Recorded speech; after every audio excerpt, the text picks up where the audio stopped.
রাত আমার সঙ্গে তোমার তুলনা নেই। তখন বলছে তুই ফের কি জানিস, খালি গল্পই করিস। দেখেন গল্প শোনাচ্ছি আপনাদেরকে, তা আমি আর বলতে গিয়ে বললাম না যে আমার গল্পর ঠাপ যদি 16,000 হয় তা হাদিস বললে 16 কোটি দিতে পারবি কেন? কত বিয়াদব কত রকম আছে। বাচ্চা বাচ্চা ছেলে মোবাইল নিয়ে ঘুরছে। দেখেন আরেকটা রোগ, মোবাইলের পেছনের লাইটটাতে আমার আল্লাহ জানে আমার মাথাটা কেমন বানিয়েছে, ওটা আমার চোখে পড়লি এই মাথার দু সাইডে কটকট কটকট করে ব্যথা উঠবে। মোবাইলের লাইটটা নিতে পারি না, ওই দেখেন জ্বালিয়ে রেখে দিয়েছে ফোনে। ও আমার কুটকুটি মারছে ওখান থেকে, কিন্তু ওকে কে বলবে? ইনাকে বলে বন্ধ করলাম, কিন্তু ওকে কে বলবে? ও চালিয়ে গেছে। তাহলে এই বায়ান বন্ধ করে করে কতক্ষণ এগুলোকে সেভ করবো? চলেন আমি ফিরে যাই বায়ানের দিকে। তো আমার আল্লাহ বলছেন বিসমিল্লাহির রহমানির রহিম, ওয়া আম্মা মান খাফা মাকামা রাব্বিহি ওয়া নাহান নাফসা আনিল হাওয়া ফাইন্নাল জান্নাতা হিয়াল মাওয়া। আল্লাহ তাবারাক ওয়া তাআলা বলছেন যার ভিতরে দুটি ভালো গুণ আসবে ওই লোকটা নিশ্চিন্তে জান্নাতে ঠিকানা পাবে। সেই ভালো গুণ দুটি কি? ভালো গুণ দুটি কি? ওর হৃদয়ে ওর মনে আল্লাহর ভয় ঢুকে যাবে। যখনই আল্লাহর ভয় ঢুকে যাবে তখন ও করবে কি? 1 নম্বরে আল্লাহর ভয়, আমাকে আল্লাহর সামনে যেতে হবে, আমাকে হিসাব দিতে হবে, আল্লাহকে আমার জিন্দেগির হিসাব বুঝিয়ে দিতে হবে। এই ভয়টি যখন ওর ভিতরে আসবে। আর 2 নম্বর, ওয়ানাহান নাফসা আনিল হাওয়া, সে যখন নিজের নাফসকে নিজের মনকে মন চাহি জিন্দেগি থেকে রুখে দিবে। তো আমার আল্লাহ বলছেন ফাইনাল জান্নাতা হিয়াল মাওয়া, তখন ওর পার্টি, তখন ওই লোকটির ঠিকানা হবে জান্নাতের ভিতরে।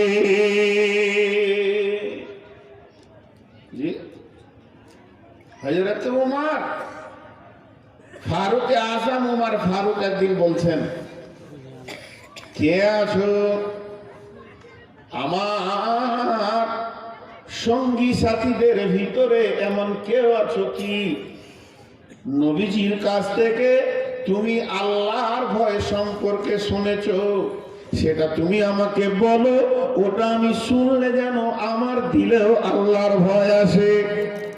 যে সাহাবীটি উঠে দাঁড়ালেন ওর নাম হচ্ছে উবাই ইবনে কাব।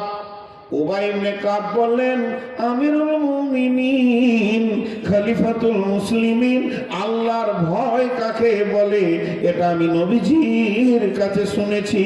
তখন হযরত ওমর বললেন, উবাই ইবনে কাব রে, তুমি আমার কাছে আগে এসো। আর আমার কাছে আসার পর আল্লাহর ভয় কাকে বলে, নবীজি কাকে আল্লাহর ভয় বলেছেন, ওটা তুমি আমাকে বুঝিয়ে বুঝিয়ে বলো।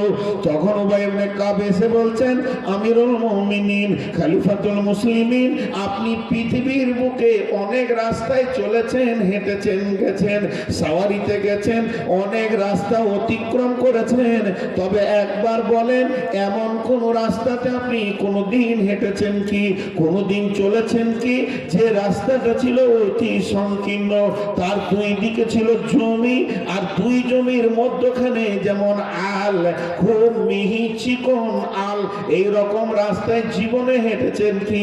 ডান দিককার জমিওয়ালা তার জমিকে কাঁটা দিয়ে দিয়ে দিয়ে দিয়ে দিয়ে বেড়া দিয়েছে যাতে করে ফসল নষ্ট না হয়। আবার বাম দিককার জমিওয়ালা তারও জমিকে কাঁটা দিয়ে দিয়ে দিয়ে দিয়ে বেড়া দিয়েছে যেন বাম দিককার জমির ফসল নষ্ট না হয়। 2 দিকে কাঁটার বেড়া, মধ্যখানে মিহি চিকন রাস্তা, এই রকম রাস্তায় আপনি জীবনে হেঁটেছেন কি? আমিরুল মুমিনিন, খলিফাতুল মুসলিমিন বলছেন, রে উবাই ইবনে কাব, আমি ওই রকম রাস্তায় হেঁটেছি, আমি চলেছি। তখন উবাই ইবনে কাব বলছেন, আমিরুল মুমিনিন, খলিফাতুল মুসলিমিন, ওই রাস্তাটা আপনি কেমন করে চলেছেন একবার কি দেখাতে পারবেন? তখন আমিরুল মুমিনিন চাদরটাকে জড়িয়ে নিয়ে কাপড়গুলো সেমটে নিয়ে এমনি ভঙ্গি করে দেখালেন আর মুখে বললেন, আমি এতটাই সাবধানতা অবলম্বন করেছিলাম, নিজেকে সতর্ক করে নিয়েছিলাম।